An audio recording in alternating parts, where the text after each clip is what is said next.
데이터 분석과 함께하는 공우주 투자 당장 팁입니다. 오늘은 바이오 인프라 기관 수혜주 결과를 통해서 예상 수익을 알아보도록 하겠습니다. 이 영상을 보시고 청약 여부를 결정하시기 바랍니다.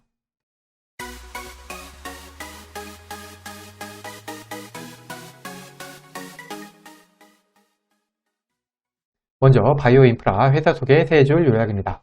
바이오 인프라는 의학 연구개발 단계에서 개발사 의뢰를 받아서 연구개발을 대행하는 위탁 연구기관, 흔히 CRO라고 그러죠.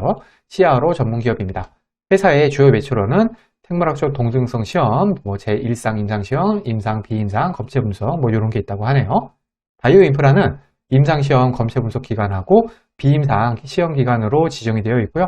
현재는 종근당, 유한양행, 한미약품 등과 같은 국내 주요 제약사를 고객사로 확보하고 있습니다. 지난해 실적은 매출액 305억, 영업이익 74억을 기록을 해서 24.2%라는 높은 영업이익률을 달성을 했고요. 올해 상반기에도 매출액이 224억, 영업이익 48억을 기록을 하는 등 성장세를 이어가고 있습니다. 바이오 인프라는 사명에서 알 수 있듯이 바이오 기업이긴 하지만 현재 영업이익 흑자 상태인 기업입니다. 바이오 인프라의 청약일은 2월 20에서 21일 양일이고요. 환불일은 2월 23일로 환불일까지 2일이 걸립니다. 바이오 인프라는 나노팀, 삼성스펙 8호하고 청약이 겹치고요. 바이오 인프라 환불금으로는 자란 테크놀로지 청약이 가능합니다. 일반 청약자 대상 주식수는 16만 2,500주로 금액으로는 34.3억입니다. 규모가 조금 작죠? 그 중에 절반은 균등, 그리고 절반은 비례배정됩니다. 청약 증권사는 DB금융투자 단독이고요. 청약 한도인 16,250주까지 청약하기 위해서는 청약 증거금이 1억 7,062만 원이 필요합니다. 청약 한도 16,250주는 증권사 기본 한도고요. DB금융투자는 청약하는 사람들 모두가 이 청약 한도까지 청약할 수가 있습니다. DB금융투자의 청약 수수료는 2,000원이고요. 청약 개시일 전일까지 계좌를 개설하셔야지만이 청약이 가능합니다. DB금융투자는 청약 경쟁률이 낮은 증권사에 속합니다. 여기 DB금융투자 청약 단위표를 정리해 두었으니까 참고하시기 바랍니다. 최소 청약은 10주가 되겠습니다. 바이오 인프라의 공모가는 공모가 밴드 상단인 21,000원으로 결정이 되었습니다. 기관 수혜 측에서 밴드 상단이자 확정 공모가인 21,000원 이상을 청약한 수량이 가격 미제시를 포함해서 99.07%로 거의 대부분입니다. 거래 실적이 있는 해외 기관 투자자들은 모두 밴드 상단 쪽으로 청약을 했습니다. 나노인프라의 기관 경쟁률은 1594.95대 1로 높게 나왔습니다. 의무보유 허약 비율은 2.26%로 매우 낮은 편입니다. 이번에는 22년 9월부터 지금까지 코스닥 상장한 총 34종목과의 비교 데이터입니다. 이때 스펙, 리츠, 시총 2조 이상 종목은 제외시켰습니다.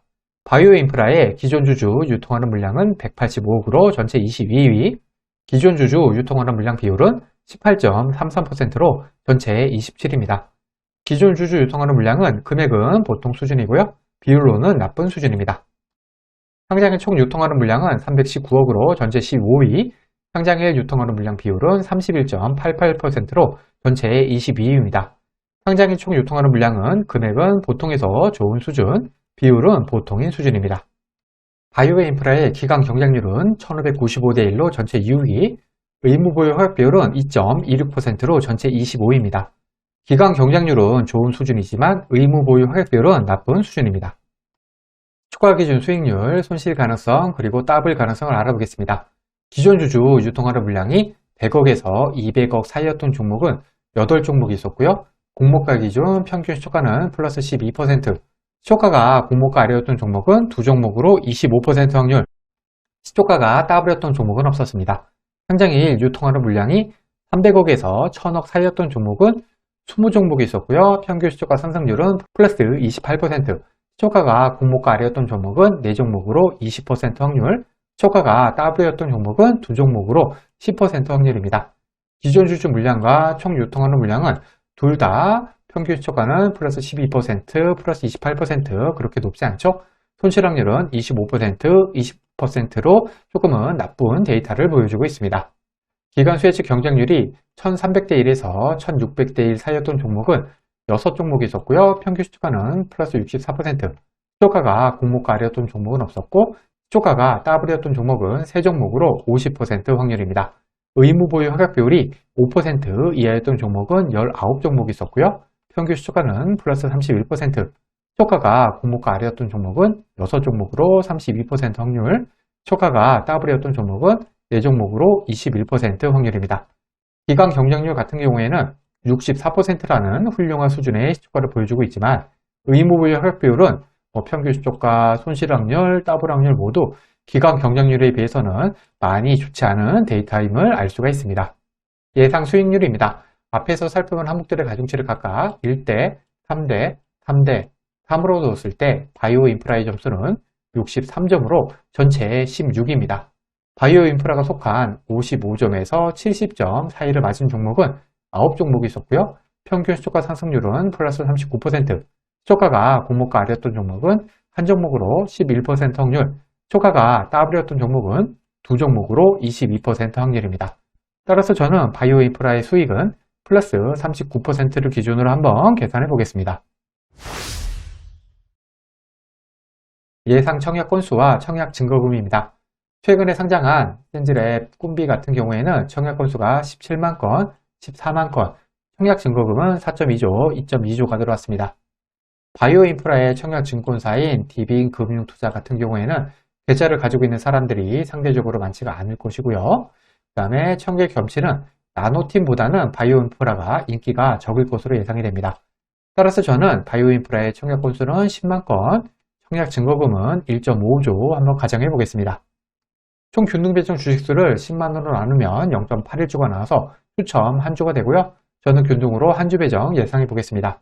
비례 경쟁률은 1758대 1로 1846만원당 한 주 배정, 5000주 5250만원 청약 시에는 비례로 3주 배정 예상해 보겠습니다. 비례까지 청약 시의 예상 수익입니다. 39% 상승한 29,200원의 매도 시에 한 주당 8,200원 수익을 가정을 했고요. 5,250만원을 5% 금리에 마통에 맡기는 경우에 2일 대출이자가 14,000원 정도입니다. 여기에다가 청약 수수료도 2,000원이 있습니다. 최종 수익은 대출이자와 청약 수수료를 제한 수익입니다. 미래 청약 시에 혼자 청약하면 4주 받아서 16,400원, 3인 가족 청약 시에는 6주 받아서 28,800원 정도 수익입니다. 균등만 청약 시의 예상 수익입니다. 최소 청약인 10주 청약하는데 필요한 청약 증거금은 10만 5천원이고요.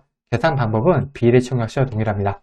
균등 청약 시에 혼자 청약하면 6,200원, 3인 가족 청약 시에는 18,600원 정도 수익입니다.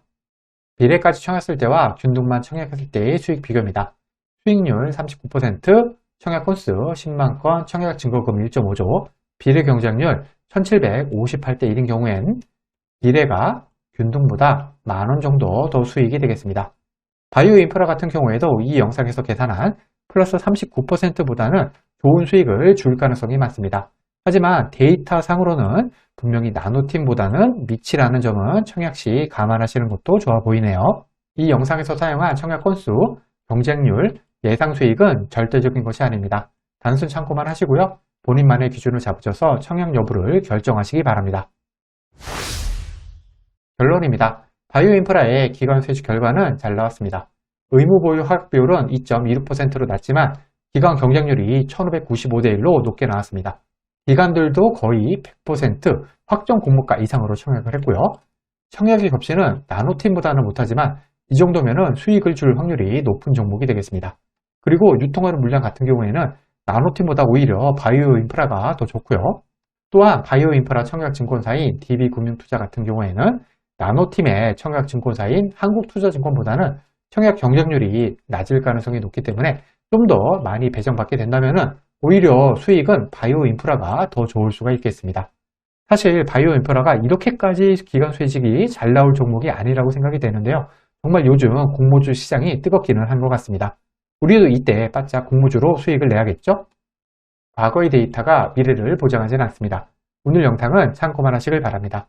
기관 수혜직 결과와 상장일 유통하는 물량이 아무리 좋다고 하더라도 공모주 투자는 손실을 볼 수가 있습니다.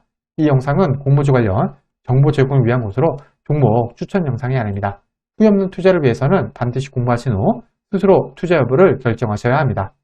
이상으로 바이오 인프라 기관 수혜직 결과 분석 영상을 마치겠습니다. 오늘 영상이 도움이 되었다면 구독, 좋아요, 그리고 알림 설정까지 부탁드립니다. 감사합니다.